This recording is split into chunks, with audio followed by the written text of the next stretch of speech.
বারান্দায় খুব তো বেশি জায়গা নেই, অল্প একটু জায়গা, কিন্তু এই জায়গা দেখলেই মনে হয় যে একটা বড় যদি খাঁচা তৈরি করা যেত। বিপ্লবের জঙ্গল, ছোট্ট একটা জঙ্গল, নিচে মাটি থাকবে, একটা গাছ, আর পাশ দিয়ে নেট দিয়ে পুরোটা একদম ওপর থেকে নিচ পর্যন্ত নেট দিয়ে লাগানো থাকবে।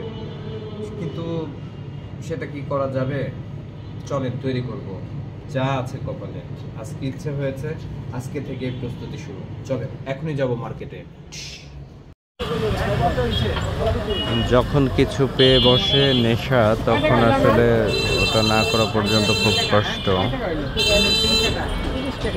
যে মাথায় ঢুকছে খাঁচা খাঁচা বানাইতে হবে, তাই চলে আসলাম মোহাম্মদপুর। কিসের দোকান বলে গেল? মেসার্স বিউটি হার্ডওয়্যারের দোকান। বহু নাট বল্টু নিতে হবে। এইটার নিতে হবে 6 ফিট, এই লম্বাটা এটা।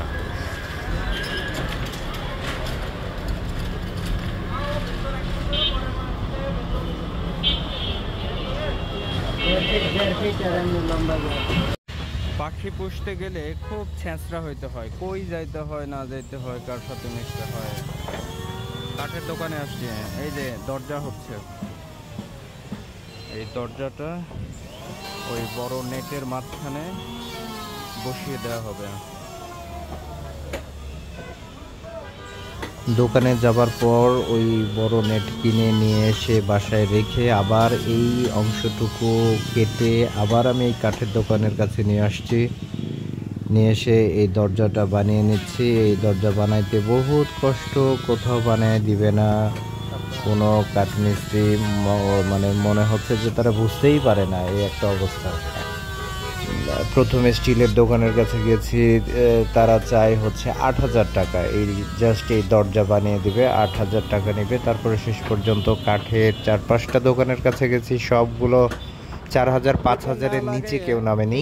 এই এক দোকানদার দেখলাম, এও বোধহয় আমার মতো পাগল, এ বললো 500 টাকা। যদিও আমি হিসাব করে দেখলাম ওর খরচ হয়েছে আসলে কাঠে 120 থেকে 30 টাকা কাঠ লাগছে, আর ওর আসলে পারিশ্রমিক। তো সব কিছু মিলেও 500 টাকায় আমাকে করে দিয়েছে। তারপরেও বলবো যে ওর লাভ হয়েছে, আমারও লাভ হয়েছে। আর অন্যান্য যারা দোকানদার ছিল, ওরা আসলে কী হিসেব করে 8,000 টাকা চায়, এটা আমার মাথায় ধরে না। তারপর সেখান থেকে বাসায় চলে আসলাম। বাসায় আসবার পরে এই তো নিজেই শুরু করলাম। যদিও আমি একটা মিস্ত্রির কাছে গিয়েছিলাম, সেই মিস্ত্রি বলছে যে মানে এই দরজা আলাদা বানানো থাকবে, ওই 8,000 টাকাতে সেই জায়গা থেকে বানিয়ে নিয়ে আসবার পর সে ফিটিং করে দিবে, সে আবার নেবে 10,000। তো মনের দুঃখের আগে আমি নিজেই করা শুরু করছি। যা যা যন্ত্রপাতি লাগে আমি কিনছি। কিনবার পর ওই মিস্ত্রির কাছ থেকে ওই দরজাটাও নিয়ে আসছি। নিয়ে এসে বড় যে নেটটা, একদম ছাদ ঠিক না, আমার বাসার যে একদম টপ, ওপর থেকে সিলিং থেকে শুরু করে নিচ পর্যন্ত এই একটা বড় নেট থাকবে। ওই নেটের মাঝখানে এই দরজাটা হবে, যেন এই দরজার ভেতর দিয়ে আমি ঢুকতে পারি। এবং গাছ, আমার ইচ্ছা আছে গাছ দেয়া, যেহেতু বিপ্লবের জঙ্গল, তো গাছ থাকবে, মাটি থাকবে, ওই রকম একটা পরিবেশ, যার কারণে এই বড় দরজা, এবং সেটার কাজ আমি একাই করছি আর কি।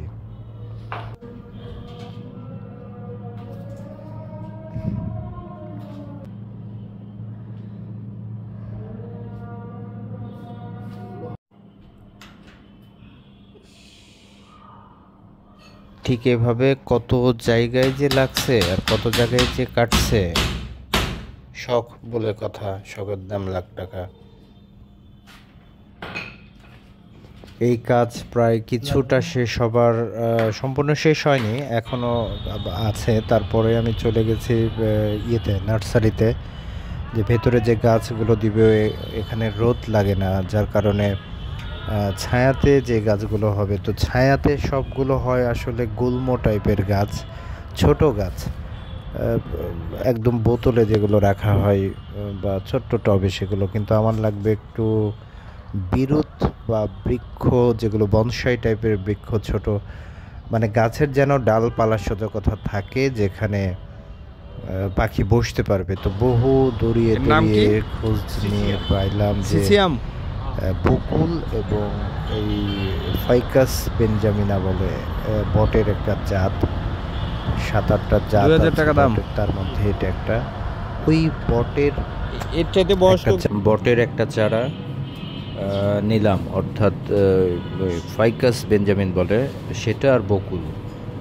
প্রথমে বকুলটা নিয়ে আসছি, তবে নিয়ে আসবার পর আমি তো নিজেই মুগ্ধ হয়ে গেলাম নিজের প্রতি, যে আমি জাস্ট আইডিয়া করে নিছি যে এই গাছটা একদম ওপরে সিলিং পর্যন্ত হওয়ার কথা। আনবার পর দেখি ওয়াও, একদম দেখেন একদম পারফেক্ট, যে মাপে আমি চাইছিলাম আর কি, ঠিক তেমনটাই। তো এখন গাছটা সরিয়ে রেখে গ্রিলে, এই যে জানালার গ্রিল, এগুলোতে এখনও নেট লাগানো হয়নি, সেই নেট লাগানো শুরু। এই নেট লাগাইছি প্রায় আপনার 2-3 দিন সময় লাগছে, একটু একটু করে লাগাইছি, এবং হাত এতগুলো জায়গায় কেটে গিয়েছিল।